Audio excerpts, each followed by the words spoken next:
കോഴിക്കോട് ചോമ്പാല സ്വദേശിയായ യുവതിയുടെയും 13 വയസ്സുള്ള മകളുടെയും ചിത്രങ്ങൾ മോർഫ് ചെയ്ത് സൈബർ തട്ടിപ്പ് നടത്തിയ സംഭവത്തിലെ പ്രധാന കണ്ണി പിടിയിലായി. ബീഹാർ സ്വദേശി അഭിമന്യു കുമാറാണ് പിടിയിലായത്. പ്രതിക്കെതിരെ പോക്സോ വകുപ്പുകളും ചുമത്തി. ഇൻസ്റ്റഗ്രാമിൽ കണ്ട ലോൺ പരസ്യത്തിൽ ക്ലിക്ക് ചെയ്ത ചോമ്പാല സ്വദേശിയായ യുവതിക്കാണ് 10,000 രൂപ നഷ്ടമായത്.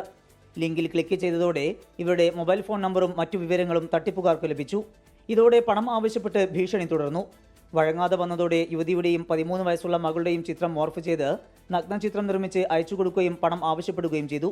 ഇതോടെ യുവതി പോലീസിൽ പരാതി നൽകുകയായിരുന്നു. റൂറൽ എസ്.പിക്ക് നൽകിയ പരാതിയിൽ സൈബർ സെല്ലിന്റെ സഹായത്തോടെ നടത്തിയ അന്വേഷണത്തിലാണ് പ്രതി ബീഹാർ സ്വദേശി അഭിമന്യു കുമാറാണെന്ന് കണ്ടെത്തിയത്. മൊബൈൽ നമ്പറും സോഷ്യൽ മീഡിയ അക്കൗണ്ടുകളും ബാങ്ക് അക്കൗണ്ടുകളും കേന്ദ്രീകരിച്ച് നടത്തിയ അന്വേഷണത്തിൽ പ്രതി ഔറംഗാബാദിലുള്ളതായി വിവരം ലഭിച്ചു. ചോമ്പാല സബ് ഇൻസ്പെക്ടർ ജെഫിൻ രാജുവിന്റെ നേതൃത്വത്തിലുള്ള സംഘമാണ് പ്രതിയെ പിടികൂടിയത്. പോലീസ് സാന്നിധ്യം മനസ്സിലാക്കി രക്ഷപ്പെടാൻ ശ്രമിച്ച അഭിമന്യുകുമാറിനെ വീട് വളഞ്ഞ് സാഹസികമായി പിടികൂടുകയായിരുന്നു. സാമ്പത്തിക തട്ടിപ്പ്, ഭീഷണിപ്പെടുത്തൽ എന്നിവയ്ക്കൊപ്പം പെൺകുട്ടിയുടെ ചിത്രം മോർഫ് ചെയ്ത് പ്രചരിപ്പിക്കാൻ ശ്രമിച്ചതിന് പോക്സോ വകുപ്പുകളും ചുമത്തിയാണ് അറസ്റ്റ്. 24 കോഴിക്കോട്.